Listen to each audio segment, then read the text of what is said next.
Thank you, everybody, for coming to the Aaron Torres Podcast YouTube page. If you could do me a quick favor, see that little subscribe button at the bottom of your screen? Go ahead, click that subscribe button.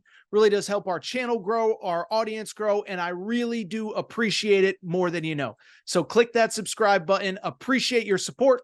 Now, here's the video that you came here for. I want to talk about a college football should that I don't think will happen, but I think it's worth at least having a conversation.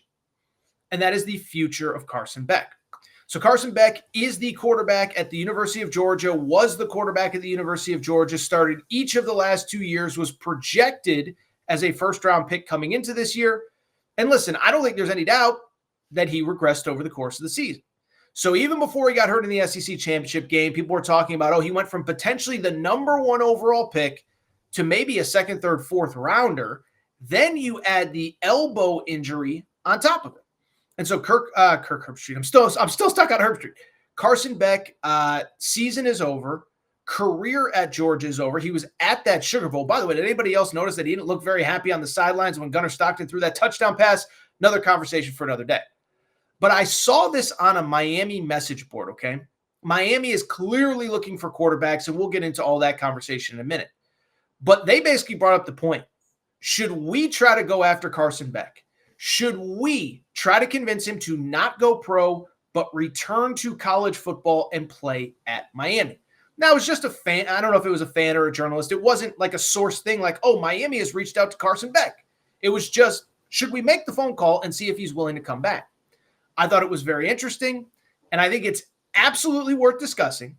And I've even got a hot take for you. What should happen versus what could happen versus what will happen. I don't know what will happen. But if I was advising Carson Beck, I would say take every phone call that you possibly can.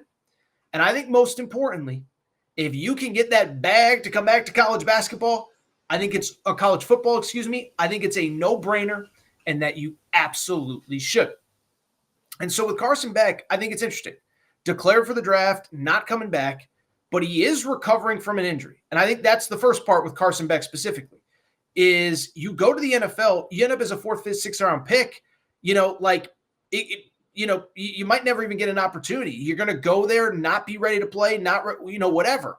But even under the assumption that you're going to be healthy enough for next season, which all the reports are, there's no doubt that the injury coming off of the bad season is going to impact your draft stock. It just is. There's just zero doubt about it.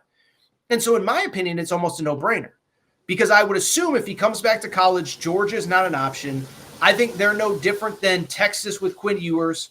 I think at Texas, they are ready to move on to Arch Manning. So if Quinn Ewers comes back, and we did do a clip for this on the YouTube channel, that if Quinn Ewers comes back, he's going to have to find another college. And I think Quinn Ewers should do it too. And I think it's probably the same with Carson Beck. Is the idea being that they're going to move on to Gunnar Stockton or whoever. That doesn't necessarily have to be Gunnar Stockton, but they're kind of past the Carson Beck era. So in my opinion, I think there's no doubt he should at least look into coming back. But the reason that he should come back is pretty straightforward. And that reason is, again, very clear. It, my friends, is all about the Benjamins. To me, it's just in this era of college football, I don't understand why any quarterback who is not a first-round pick isn't using every year of eligibility that he possibly can, okay? Because at the end of the day, we did this a few days ago. We did a clip on Quinn Ewers, and I did the breakdown of Quinn Ewers if he comes back to college versus if he's a second, third-round pick. And you just go to the NFL right now. Will Levis, who's certainly a topic of conversation as the Titans appear set to draft a quarterback at number 1 overall, Will Levis was the first pick of the second round. Will Levis signed about a 4-year, $10 or so million deal. That's very good money. 1, it's not life-changing money. And 2, beyond that, it's also worth noting, there's probably more money to be made as a college quarterback than what Will Levis made as a professional quarterback this year. And so if you're Carson Beck, I'm sorry, but even off an elbow injury, there is going to be some team somewhere that is desperate for a quarterback that's going to pay you $2, $3, $4 million per year. And so I think you got to take those calls. And I think beyond that, the upside versus downside is pretty clear. If Carson Beck comes back to college, what is the upside versus the downside? The downside is you stink and your draft stock plummets further. Well, guess what? You're going to be a second or third rounder anyway, so who cares? And on top of it, you're getting paid. It's not like you're coming back and not getting paid. Come back to college, guess what? You're going to get paid. And the upside is you have a Cam Ward type situation where you drastically improve your draft stock and you have the opportunity to make way more money in the bigger picture. I'm not saying that would happen, but it could happen. So to me, it makes sense. And again, in this NIL world, I don't know why everybody wouldn't consider it. I think what's especially interesting, the schools that could potentially still be interested. Listen, a lot of these schools got quarterbacks, but they all don't. And it's funny that this came from a message board because I'll be real. I still look at Miami and I think they got something up their sleeve, okay? You can criticize Mario Cristobal for whatever, and he's certainly heard all the criticisms. But the truth of the matter with Mario Cristobal, no matter what you think of him, first off, Miami's only had 2 10-win seasons in the last 20 years. This was one of them. So, it's funny how we went from Miami as a poverty program to, oh, my God, they only won 10 games. What a disaster. Now, it was disappointing. 2 games that they could have won in November, they lost. Doesn't change the fact that the program is on an upward trajectory. And then the other thing is I look at Mario Cristobal. I just think he's too good of a recruiter to go into next year with the quarterback situation that it currently is. And so Quinn Ewers is the name that's been bandied about. Where could he end up if he comes back to college? I think Carson Beck should do the same, and I think Miami should make the phone call. And with Miami, I just refuse to believe that they are going into next season with the quarterback situation that they currently have. And so is it Quinn Ewers?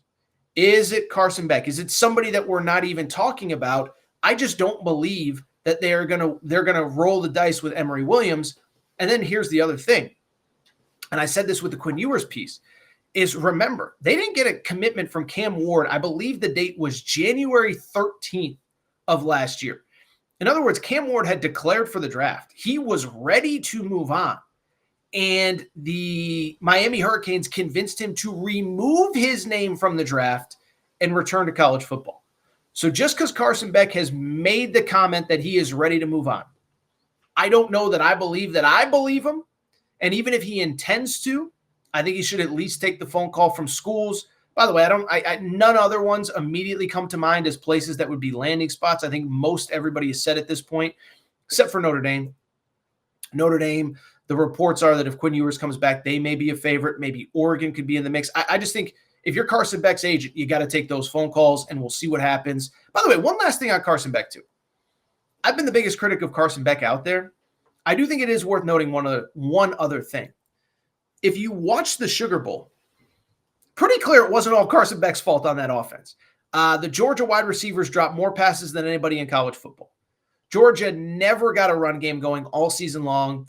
And so I was critical of Carson Beck. I didn't think he was very good. He did turn the ball over too much. But maybe in hindsight, it wasn't all Carson Beck, and maybe more blame should be going other places than just him.